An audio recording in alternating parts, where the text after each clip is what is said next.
एक और दिन गुजर गया। 40 लोगों की सांसें अब भी टनल में अटकी हुई हैं। परमानेंट डिजास्टर वाले उत्तराखंड में डिजास्टर मैनेजमेंट की क्या हालत है, यह घटना इसका भी एक उदाहरण है। प्रशासन के पास ढाढ़स बंधाने के अलावा कोई चारा नहीं है। बार बार कहा जा रहा है कि टनल में फंसे सभी लोग सुरक्षित हैं, लेकिन 60 घंटे बाद भी रेस्क्यू न हो पाना चिंता में डालता है। इस वीडियो में हम देखेंगे कि किस तरह विकास के नाम पर जानबूझकर लोगों की जान को खतरे में डाला जा रहा है। हम भूवैज्ञानिकों की बात भी सुनेंगे और रेस्क्यू ऑपरेशन कहां तक पहुंचा, यह भी देखने का प्रयास करेंगे। आप वीडियो पूरा नहीं देखते तो मेरी मेहनत बेकार चली जाती है। पूरा वीडियो देखकर लाइक और कमेंट करते हैं तो ये मेरा बोनस होता है। चैनल सब्सक्राइब करें और बेल आइकन भी दबाएं। जन सरोकारों की पत्रकारिता को आगे बढ़ाने के लिए आपके सहयोग की जरूरत है।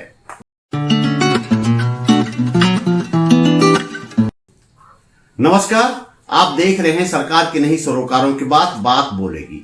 मैं त्रिलोचन भट्ट। मैं पिछले वीडियो में बता चुका हूं कि सिलक्यारा की जिस टनल में 40 सांसें 60 घंटे से भी ज्यादा समय से अटकी हुई हैं, वह ऑल वेदर रोड का हिस्सा है। इसे प्रधानमंत्री का ड्रीम प्रोजेक्ट कहा जा रहा है। मेरा पिछला वीडियो आप देख सकते हैं। इस परियोजना के लिए किस तरह लोगों की जान को खतरे में डाला गया, आज हम इस पर बात करेंगे। इस तथाकथित ऑल वेदर रोड को लेकर हम शुरुआती दौर से ही सवाल उठाते रहे हैं और समझदार लोग हमें विकास विरोधी करार देते रहे हैं। लेकिन आप जरा ध्यान दीजिए, यह परियोजना करीब 900 किलोमीटर लंबी है। इतनी लंबी परियोजना को बनाने से पहले पर्यावरणीय प्रभाव का आकलन करने की जरूरत होती है। ऐसे में विकास के लिए मरी जा रही केंद्र सरकार ने इस परियोजना को 53 हिस्सों में बांट दिया। इससे परियोजना का पर्यावरणीय आकलन करवाने की अनिवार्यता खत्म हो गई। लेकिन क्या 53 टुकड़ों में बांटने से पर्यावरणीय प्रभाव खत्म हो गया होगा? फैसला आप खुद करें। मामला सुप्रीम कोर्ट पहुंचा तो सुप्रीम कोर्ट ने एक हाई पावर कमेटी गठित की। कमेटी के अध्यक्ष डॉक्टर रवि चोपड़ा और कुछ अन्य सदस्यों ने सड़कें ज्यादा चौड़ी न करने का सुझाव दिया, लेकिन इस बीच कमेटी को तोड़ दिया गया और अध्यक्ष को इस्तीफा देना पड़ा। हालांकि सुप्रीम कोर्ट ने अध्यक्ष की रिपोर्ट मान ली, लेकिन सरकार तो विकास करने पर आमादा थी।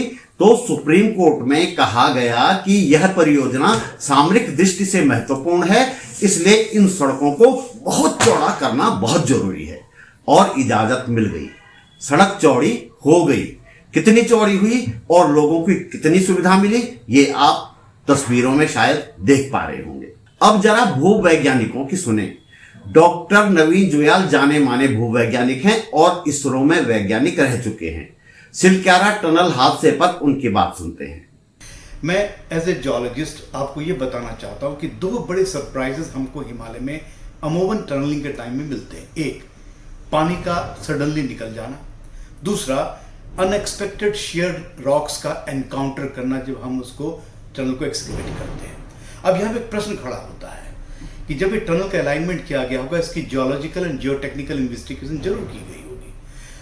जब जियोलॉजिकल एंड जियोटेक्निकल इन्वेस्टिगेशन होती है, उसकी रिपोर्ट जो होती है उस एजेंसी को दी जाती है जो टनल को एक्सकेवेट करती है। अब मैं ये प्रश्न उठा रहा हूं कि क्या उस जियोलॉजिकल एंड जियोटेक्निकल रिपोर्ट में ये कहा गया था कि यहाँ की जो चट्टानें हैं वो काफी कमजोर हैं और शेयर्ड है। मैं इसलिए कह रहा हूं इस बात को कि इस लोकेशन से लगभग कुछ ही किलोमीटर अगर नॉर्थ और नॉर्थ वेस्ट की तरफ हम जाते हैं तो हमारा मेन सेंट्रल थ्रस्ट गुजरता है, जिसके कारण उसके आसपास की जो चट्टानें होती है काफी शेयर्ड होती हैं। मैंने धरासू बेंड देखा है, जहाँ पे मैं भी हाल ही में देख के आया हूँ कि 3 लेवल की सड़कें बन रही हैं जो कि शेयर्ड फाइलाइट रॉक्स पे हैं। इस जगह में जहां पे घटना घटित हुई है उसकी लिथोलॉजी यानी उसके रॉक टाइप्स क्या, उसका मुझे ज्ञान तो नहीं है, परंतु मैं एक बात दावे से कह सकता हूं कि अब बहुत हो गया। हम कब तक इस ढंग की घटना को नजरअंदाज करेंगे? हमें अकाउंटेबिलिटी फिक्स करनी पड़ेगी। हमको जरूर अभी तक हम सीख नहीं पा रहे हैं। ध्यान रखिए, एक बहुत बड़ा टनल का प्रोग्राम हमारे रेलवे के लिए चल रहा है। खुदा न खास्ता जब ये टनल कंप्लीट हो जाती है, अगर ऐसी कोई घटना अगर घटित हो जाती है तो इसका कितना व्यापक प्रभाव पड़ेगा, ये इसकी कल्पना करने से मैं सिर उठता हूँ। इसलिए मैं अनुरोध करना चाहता हूँ उन लोगों से जो कि डिसीजन मेकर्स एंड प्लानर्स हैं, जिन्होंने इसकी डीपीआर बनाई है और जिन्होंने जो डीपीआर है उसकी क्लोज स्क्रूटनी होनी चाहिए। और अगर उस डीपीआर में ये बताया गया था कि यहाँ की चट्टानें जो है वो काफी कमजोर है, और दूसरी बात मुझे ये भी बताई गई है कि इसके ऊपर काफी पानी था, और गांव वालों ने ये भी कहा था कि जब टनल का कार्यक्रम स्टार्ट हुआ था उनके पानी के स्रोत सूखे भी थे। तो जो मैंने आपको कहा कि दो तरह की सरप्राइजेज टनल में आती हैं, एक सडनली पानी का इन्वेशन हो जाना, जो कि हमने 2009 हमने जोशीमठ में देखा, 2012 में भी हमने जोशीमठ में इस चीज को देखा थोड़े हल्के उससे। इसी तरह से शेयर्ड रॉक्स यानी जो क्रम्पल्ड रॉक्स होती है बिकॉज ऑफ द कंप्रेशन और proximity to the main central cast के कारण रॉक्स काफी शेयर्ड होती है, इसके कारण यहाँ पे कोलैप्सिंग के चांसेस बनते हैं। अगर ये चीज आपको पता थी आपके रपट में, जो कि डीपीआर में होनी चाहिए, मेरे जहां तक अनुमान है होनी चाहिए, अगर वो थी तो इंप्लीमेंटिंग एजेंसीज ने किस तरह के प्रिकॉशंस लिए या नहीं लिए, इसको हमें निर्धारित करना पड़ेगा और जिम्मेदारी सुनिश्चित करनी पड़ेगी। We can not play with the Himalaya in this particular manner.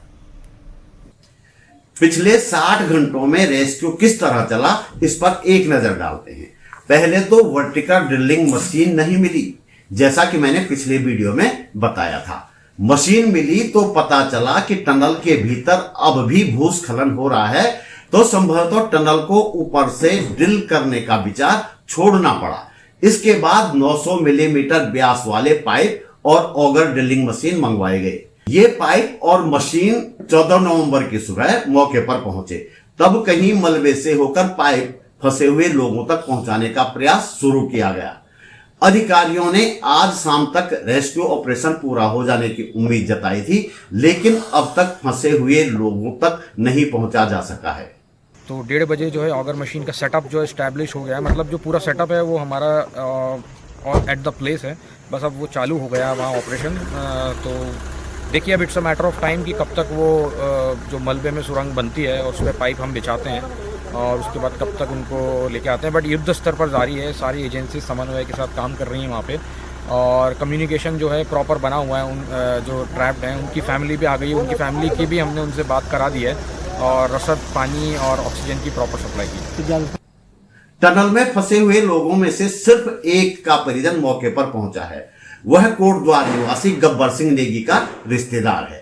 Jharkhand और अन्य जगहों के मजदूरों के परिजनों को पुलिस फोन कर करके ढाढ़स बंधा रही है।